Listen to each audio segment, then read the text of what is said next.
Welcome to Karman Co-Education, Strive to Excellence. Hello guys, मैं अंकित कुमार आप लोगों का स्वागत करता हूं करमैन को एजुकेशन में। यहाँ हम जानेंगे जो रक्त संगठन होता है यानी कि कंपाउंड ऑफ ब्लड होता है, उसमें प्लाज्मा और रक्त कोशिका का क्या रोल है। ठीक है, और इसको हम कोरोना वायरस से भी जोड़ने की कोशिश करेंगे। तो समझते हैं आज का जो टॉपिक है वो है कंपोनेंट्स ऑफ ब्लड यानी कि रक्त का संगठन। रक्त संगठन क्या है? ठीक है, अब रक्त का जो संगठन है उसको बेसिकली हम कुछ पार्ट में डिवाइड करके पढ़ेंगे। यहाँ पे हम बात करें अगर मानव की, तो मानव जो वयस्क मानव होता है, वयस्क मानव में कुल 5 से 6 लीटर रक्त होता है। वयस्क मानव जो हम काउंट करते हैं वो हम करते हैं तकरीबन 14 साल के बाद से, यानी कि हम अगर माने तो 18 साल से लेकर 60 साल तक के को भी हम कभी कभी के मैक्सिमम केसेस में वयस्क करते हैं। लेकिन अगर असली वयस्क की मैं बात करूँ तो 18 साल से 40 साल तक का जो एज होती है उसको हम वयस्क बिल्कुल काउंट करते हैं कि हाँ ये एकदम वयस्क है। 60 साल एक रिटायरमेंट एज होती है, लेकिन उससे पहले भी हम थोड़ा वयस्क उसको मान लेते हैं। ठीक है, और कभी 14 से लेकर 18 तक के बीच में दिक्कत होती है। कई जगहों पर इसको 15 साल माना गया है, जैसे कि जो वेस्टर्न कंट्रीज है उनकी अगर हम बात करें तो यहाँ पे वयस्क में कुल 5 से 6 लीटर रक्त होता है, जिसकी पीएच वैल्यू जो होती है वो 7.4% रखी गई है। अब अगर बात करें रक्त यानी कि ब्लड, ये कैसे है, तो इसको हम 2 पार्ट में बांट कर देखेंगे। पहले हम बात करेंगे प्लाज्मा की। तो प्लाज्मा अभी आपने सुना होगा कि दिल्ली में क्या किया गया था, प्लाज्मा थेरेपी की बात की गई थी, यानी कि जो इंसान कोरोना इन्फेक्टेड है उसको ठीक करने के लिए प्लाज्मा थेरेपी की जा रही है। प्लाज्मा के थ्रू उसका जो क्या कहते हैं उसका ब्लड सर्कुलेट किया जा रहा है और उसको ठीक किया जा रहा है। और जो लोग ठीक हो गए हैं उनका भी प्लाज्मा लिया जा रहा है। ठीक है, वो कहते हैं ना, वो कहा गया था, बहुत सारे दिखाए गए थे कि बहुत से लोगों ने अपना प्लाज्मा डोनेट किया है। तो उन लोगों का प्लाज्मा लेकर के जो बीमार व्यक्ति है या फिर कोरोना इफेक्टेड व्यक्ति है उसको दिया जा रहा था, जिससे कि वो ठीक हो सके। तो अगर हम बात करें तो टोटल रक्त में 55% आपका प्लाज्मा ही होता है, और बाकी जो रक्त कोशिकाएं होती है वो 45% होती हैं। आप सोच सकते हैं कि कोई भी चीज़ अपने आप में 100% तो होती है। ठीक है, अब उसमें सोच लीजिए, देखिए एक बात क्या कि 55% जो है वो क्या है, प्लाज्मा ही है।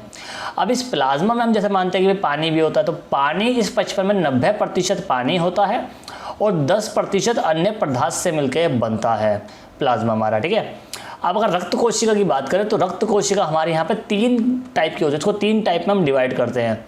एक होता है आरबीसी, एक डब्ल्यूबीसी और एक होता है प्लेटलेट्स। यहाँ पे आरबीसी का मतलब है रेड ब्लड सेल से और डब्ल्यूबीसी का मतलब है वाइट ब्लड सेल से।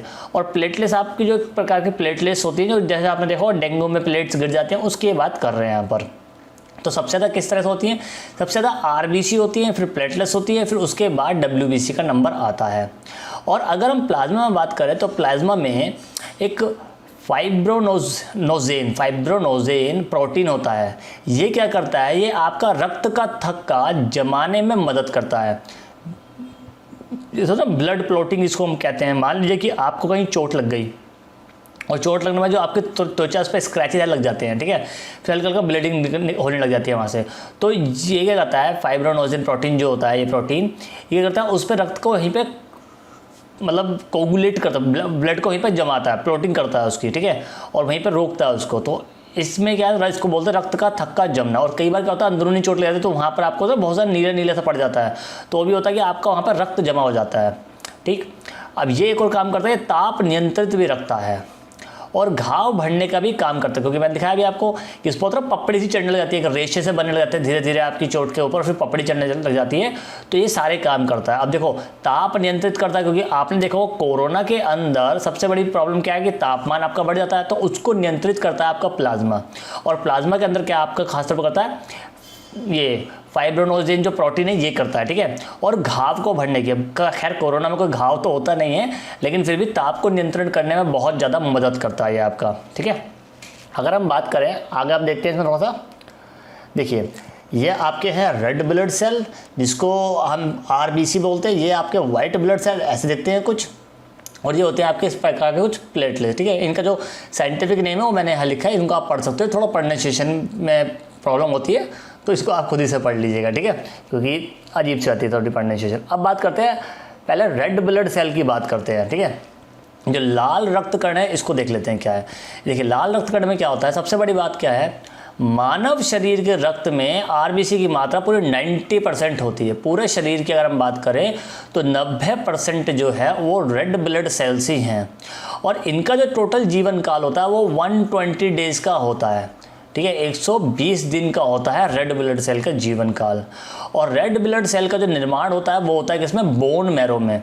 आपने सुना होगा कि एक इंसान दूसरे इंसान का बोन मैरो ले लेता है, ठीक है, क्योंकि जिससे बोन मैरो मैच करता है वही उसका बोन मैरो लेता है, हर कोई किसी का बोन मैरो नहीं ले सकता। तो बोन मैरो क्या बोलते हैं, अस्थि मज्जा, ठीक है। तो आरबीसी क्या करता है, ये अस्थि मज्जा यानी बोन मैरो का निर्माण करता है, और इसकी मृत्यु जो होती है किसकी, आरबीसी, क्योंकि बताया मैंने क्या कि 120 दिन के अंदर, यानी कि 120 दिन का इसका जीवन काल होता है। तो बाय डिफॉल्ट है कि 120 दिन के बाद यानी कि 121वें दिन ये खत्म हो जाता है, मर जाता है। तो इसकी मृत्यु जहाँ होती है उसको प्लीहा बोलते हैं, ठीक है, पिल्हा भी इसको बोलते हैं कई बार, और स्पाइलेंट बोलते हैं इसको, जिसको हम एक प्रकार से आरबीसी का कब्रिस्तान भी कहते हैं, क्योंकि इसके अंदर वो सब कलेक्ट हो चले जाते हैं।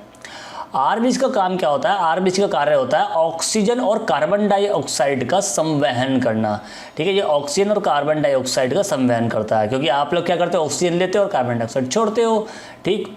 और आरबीसी के लाल रंग होने का कारण क्या होता है, हीमोग्लोबिन नामक एक प्रोटीन होता है। आपने देखा होगा ना कि कुछ डॉक्टर के पास जाते हो, अपने ब्लड का टेस्ट करवाते हो, चेकअप करवाते हो, और फिर डॉक्टर बोलता है कि अरे आपकी बॉडी में तो हीमोग्लोबिन की कमी हो गई है। तो इससे क्या होता है कि आपके हाथ पीले होने लगते हैं, आपके लाल नहीं दिखते हैं, आपके हाथ पैर पीले होने लग जाते हैं, आपका फेस पीला पड़ने लग जाता है। तो जिसमें हीमोग्लोबिन की कमी होती है उनके साथ में बीमारी होती है। तो हीमोग्लोबिन बहुत ही इंपॉर्टेंट है आपके लाल खून के लिए, और इसकी कमी से एनीमिया, ठीक है, अरक्तता तथा पीलिया, जॉन्डिस नामक रोग होता है। अब देखो पीलिया, क्योंकि मैंने बताया ना पीला पड़ने लगता है, आपके अंदर हीमोग्लोबिन की अगर मात्रा कम हो जाएगी तो आप पीले पड़ने लग जाओगे, और पीलिया जैसी बीमारी आपको घेर लेगी। तो ये समस्या इसमें बनने लग जाती हैं। अब देखिए वाइट ब्लड सेल क्या है, श्वेत रक्त कण क्या है, इसको देखते हैं। देखिए वाइट ब्लड सेल कुछ इस प्रकार के दिखते हैं, और की मात्रा सबसे कम होती है, क्योंकि मैंने अभी आपको ऊपर दिखाया था वायरल वाला, याद है आपको, जैसे दिखाया था आपको, आरबीसी था, फिर प्लेटलेट्स थी, फिर डब्ल्यूबीसी था। तो इसकी मात्रा सबसे कम होती है। इसका जीवन काल मात्र 3 से 4 दिन ही होता है, ज़्यादा लंबे समय तक नहीं रहता, ठीक है। और आकार में ये आरबीसी यानी कि रेड ब्लड सेल से भी बड़ा होता है, ठीक है। और वाइट ब्लड सेल जो होता है वो आकार में है आरबीसी रेड ब्लड सेल से बड़ा होता है। इसका निर्माण जो होता है वो अस्थि मज्जा यानी कि बोन मैरो में होता है, और इसकी मृत्यु होती है ब्लड में ही हो जाती है। मतलब जो बोन मैरो उसमें इसका बनना तो तय है कि वहाँ बनेगा, उसका निर्माण हो जाएगा, लेकिन इसके लिए कोई जिसकी डेड होने के लिए कोई अलग से जगह नहीं है, ये ब्लड के अंदर ही रहकर ही मर जाता है। इसका कार्य क्या होता है, ये प्रतिरोधक क्षमता को बढ़ाता है। जो आपकी इम्यूनिटी है ना, इसकी हम बात कर रहे हैं आजकल की इम्यूनिटी बढ़ानी चाहिए, तो इम्यूनिटी को बढ़ाता है, इसलिए और डब्ल्यूबीसी बहुत ही इंपॉर्टेंट है। अब देखो क्योंकि इसकी जो लाइफ है वो 3 से 4 दिन ही होती है, तो इसलिए जल्दी जल्दी मर जाता है। और जो कोरोना अभी आपका चल रहा है, कोरोना वायरस, उसमें क्या है, आप देख रहे हैं कि जो व्यक्ति है वो जल्दी से ठीक नहीं हो पा रहा, ठीक है, कई व्यक्ति जल्दी ठीक भी हो रहे हैं। तो जिनके अंदर ये बहुत जल्दी जल्दी बनता है, यानी कि उनकी इम्यूनिटी अच्छी है और वो कोरोना से लड़ रहे हैं और वो जल्दी ठीक हो रहे हैं, ठीक। तो अब मान लो क्या हुआ, प्लाज्मा में क्या कर रहे हैं कि जो व्यक्ति ठीक हो गए, यानी कि उनकी इम्यूनिटी अच्छी है, यानी कि उनके अंदर वाइट ब्लड सेल जो है वो बहुत ही ज़्यादा मात्रा में बन रहे हैं, फटाफट बनते हैं, जितने जल्दी मरते उतने जल्दी बनते भी हैं। तो उनका प्लाज्मा जो इन्फेक्टेड लोग हैं उनको दे रहे हैं, ठीक है। तो जिससे कि क्या हो रहा है कि प्रतिरोधक क्षमता उनकी बढ़ जाती है और वो लोग भी कोरोना से ठीक हो जाते हैं फिर। और रोगाणु से रक्षा करना तथा घाव को भरना इसका काम है। जैसा हमने देखा था प्लाज्मा थेरेपी था, तो रोगाणु हमारा कौन सा है, कोरोना वायरस एक रोगाणु तो है ना। तो उस प्रकार से क्या हो रहा है कि वाइट ब्लड सेल भी एक बहुत इंपॉर्टेंट रोल निभा रहा है, किसमें, आपकी प्लाज्मा थेरेपी में, ठीक है। आगे देखते हैं। अब देखो इसके एक प्रकार से 2 प्रकार होते हैं। एक प्रकार इसका है लिम्फोसाइटिस, ठीक है। लिम्फोसाइट ये क्या करता है, ये श्वेत रक्त कणिकाएं हैं जो रोगाणुओं या बीमारियों से रक्षा करती हैं। तो लिम्फोसाइट जो क्या कहते हैं एक प्रकार है इसका, ठीक है, जो रक्त कणिका है एक प्रकार से, ये क्या करती है, आपकी इम्यूनिटी को इम्प्रूव करती है, ठीक है, आपको डिफरेंट टाइप की बीमारी से बचाती है। जो भी कोई आपको प्रॉब्लम है, जैसे खासतौर पर अभी तो मैं कोरोना की बात यहाँ करूँगा कि कोरोना ही चल रहा है, तो उससे भी ये आपका बचाव करती है, ठीक है।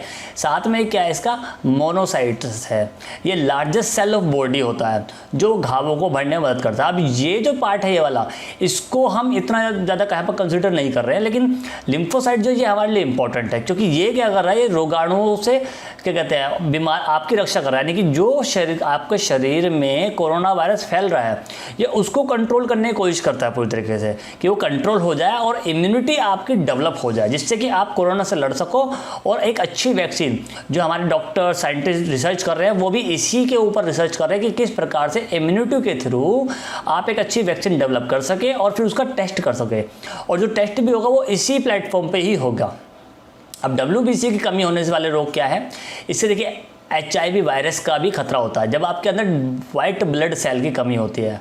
अब यहाँ पे एक बात ध्यान रखिएगा कि खास तौर पे ऐसी बीमारियाँ जिनकी अभी वैक्सीन रेडी नहीं हुई है वही बीमारियाँ होती हैं वाइट ब्लड सेल की कमी होने से, क्योंकि आप जानते हैं कुछ भी HIV जो एड्स है वायरस है उसकी बीमारी नहीं है, ठीक है, क्योंकि ये आपकी इम्यूनिटी पे ही डिपेंड करता है सब कुछ। और फिर अगर इम्यूनिटी आपकी अच्छी नहीं तो ये आपको हो गई होगा, ठीक है। साथ में ब्लड कैंसर का होना, क्योंकि अगर आपका ब्लड सही नहीं तो आपको ब्लड कैंसर होने की संभावना बन जाती है। तो इस प्रकार से ये इफेक्ट आपको करता है। और ये विटामिन A रक्त में WBC को बढ़ाता है। WBC को बढ़ाने के लिए विटामिन A सबसे इम्पॉर्टेंट माना जाता है, ठीक है। और विटामिन A खाने के लिए आपको गाजर, चुकंदर ये सब चीज़ें ज़रूरी होती है, तो आप इन सबको खाते हो तो विटामिन A की भरपूर मात्रा आपको मिल जाती है। तो इसलिए जो वाइट ब्लड सेल है वो कोरोना और जो ऐसी बीमारी जिनका अभी तक इलाज नहीं मिल पाया उसमें बहुत ही अहम भूमिका निभाते हैं। अब आखिरी हम देखेंगे इसमें अगला पॉइंट क्या था, प्लेटलेट्स के बारे में, ठीक है। तो देखते हैं प्लेटलेट्स क्या है हमारी। देखिए रक्त में प्लेटलेट्स की संख्या जो होती है वो 4.5 लाख यानी 4.5 लाख से 6 लाख पर लीटर होती हैं। अब यहाँ पर लीटर की बात है, यानी कि 1 लीटर की बात हम यहाँ कर रहे हैं, ठीक है। अब आप देख सकते हो कि 6 से 7 लीटर हमने देखा था ऊपर ब्लड होता है एक वयस्क इंसान में, तो आप सोच सकते हो इसको इससे मल्टीप्लाई कर लो, आपका मैथ्स भी अच्छा होगा, कर सकते हो आप, ठीक है। तो इसका कार्य क्या होता है, शरीर के किसी भी भाग के कट जाने पर रक्त के बहाव को रोक देता है। प्लेटलेट्स क्या होती है कि आपस में ना छोटे छोटे ऐसे दिख रहा है ना आपको, पार्टिकल से बने हुए ये क्या करते हैं, ऐसे आपस में ना चिपक लग जाते हैं। जब आपको कोई चोट लग जाती है, ठीक है, कोई भाग कट जाता है तो ये फटाफट से क्या करता है, चिपकने लग जाता है आपस में वहाँ उस जगह पर आकर के। और क्या करते हैं, खून आपका बहने लग जाता है। क्योंकि जैसे एक बात सोचो कि मान लो यहाँ पर आपका ये हिस्सा है और ये हिस्सा मान लो इतना हिस्सा कट गया, ठीक है। अब यहाँ पर क्या आपको मान लो ब्लीडिंग हो रही है, तो अगर आप इसको धीरे धीरे कवर कर दोगे तो बाय डिफॉल्ट ब्लीडिंग रुक जाएगी। तो ये रक्त के बहाव को रोक देता है ये, ठीक है।